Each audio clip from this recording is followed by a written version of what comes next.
સુરતની અંદરથી દિવાળી માટે વતન જવા માટે મુસાફરોની અત્યારે ભારે ભીડ જોવા મળી રહી છે। ઉધના રેલવે સ્ટેશન બહાર 1.5 કિલોમીટર સુધીની લાંબી કતાર લોકોની જોવા મળી રહી છે। દિવાળીની રજામાં યુપી બિહાર જવા માટે આ મુસાફરો છે તે નીકળી પડ્યા છે। રેલવે તરફથી 12 જેટલી એક્સ્ટ્રા ટ્રેન પણ દોડાવવામાં આવી છે।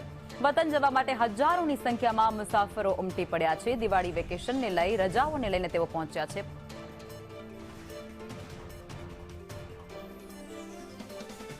पर्वने पोताना वतन मनावा माटे सूरतथी लोको छे ते पोताना वतन जई रह्या छे। खास करीने वात करीए तो यूपी बिहारना लोको छे पोताना वतन जई रह्या छे त्यारे सूरतना उडना रेलवे स्टेशननो आ जे नजारो छे जोई शकाय छे के 1.5 किलोमीटर सुधीनी लाइन छे मुसाफरोनी अने ट्रेनोनी अंदर तेओ मुसाफरी करी रह्या छे।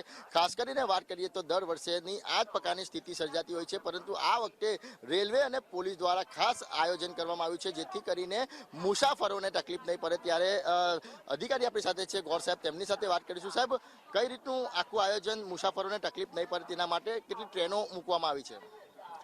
जे रेग्युलर ट्रेनो छे ते उपरांत स्पेशल ट्रेनो सवारे अने रातनी चलाववामां आवी छे अने जे मुसाफरो आवी रह्या छे हमणां जे तहेवारना लीधे एमने अमे होल्डिंग एरियामां बेसाडीने अने ट्रेननो समय थाय एटले लाइन करावीने एमने ट्रेनमां बेसाडवामां आवे छे।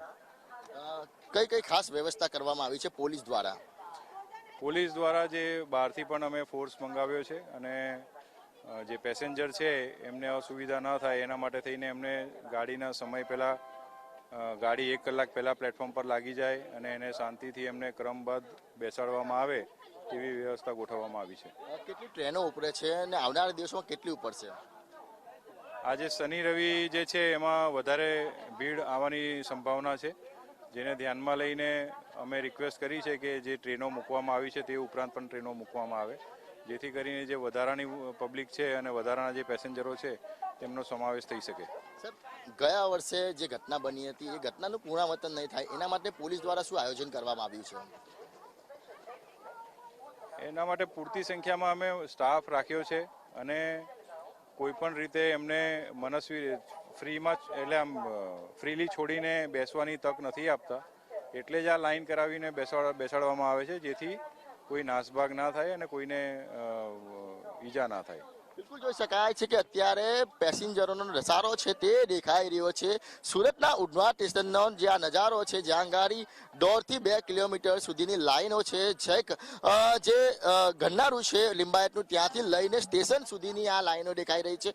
દર વર્ષે આ જ સ્થિતિનું નિર્માણ થાય છે। વારંવાર પેસેન્જરો તરફથી અપીલ કરવામાં આવે છે કે વધુ ટ્રેન દોડાવવામાં આવે। આ વખતે પણ રોજની જે વધુ ટ્રેન દોડાવવામાં આવી છે, 10 જેટલી ટ્રેનો છે તે દોડાવવામાં આવે છે, તેમ છતાં પણ મુસાફરોનો ધસારો છે તે સતત વધી રહ્યો છે। ત્યારે દિવાળીના તહેવાર પર ખાસ વાત કરીએ તો મિની ભારત તરીકે ઓળખાતા સુરત શહેરમાંથી અલગ અલગ જે રાજ્યોમાં લોકો વસતા હોય છે અને પોતાના માદરે વતન જવા માટે ટ્રેનનો ઉપયોગ કરતા હોય છે, તો યુપી બિહારના જે મોટાભાગના લોકો છે તે આ ટ્રેનનો ઉપયોગ કરતા હોય છે અને આ યુપી બિહારના લોકોની જ સ્થિતિ છે જ્યાં ગાડી વતન જવા માટે તેમણે રાતથી દિવસ સુધી બેસવું પડે છે અને મુસાફરી કરવી પડે છે। ત્યારે સુરતના ઉડના સ્ટેશનનો આ નજારો છે। કેમેરા પર્સન ભૂસર ચૌધરી સાથે મનીષ પરમાર, સંદેશ ન્યૂઝ, સુરત। દિવાળીના પર્વની ઉજવણી કરવા લોકો પોતાના વતન જતા હોય છે ત્યારે સુરતમાં વસતા યુપી બિહારના લોકો છે ખાસ પોતાના વતન જઈ રહ્યા છે। ત્યારે સુરતના ઉડના રેલવે સ્ટેશનની આ સ્થિતિ જે જોઈ શકાય છે કે આખો શહેર છે તે હજારોની સંખ્યામાં પેસેન્જરોથી ભરાઈ ગયો છે, કારણ કે अभी तो फिलहाल मतलब 2-4 घंटे से बैठे हैं। अब कब ट्रेन आएगी पता नहीं है, इतना भीड़ है। अब मिलेगा सीट है, मिले ना मिले कन्फर्म नहीं है, लेकिन बिहार जाने का है। टिकट मिल गया? टिकट कहाँ मिला है, किसी के पास मतलब है, किसी के पास किसी पर नहीं है। हर साल जाते हैं ऐसे ही? ऐसे ही जाते हैं भर भर के, भेड़ बकरी की तरह। हाँ, जो गए साल स्थिति से उससे स्थिति कैसी है अभी?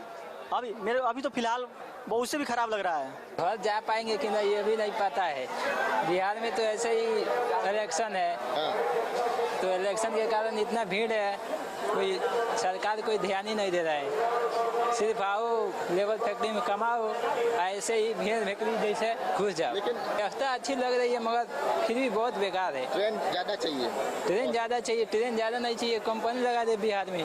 इतना मजदूर के क्या जरूरत है यहाँ पर? भेड़ बकरी जैसे लग रहा है कि ये पोल्ट्री फार्म है, मुर्गी जैसा दिख रहा है, कितना दूर तक ऐसे इंसानियत जैसा नहीं बचा है। कैमरा पर्सन ભૂષણ ચૌધરી સાથે મનીષ પરમાર, સંદેશ ન્યૂઝ, સુરત।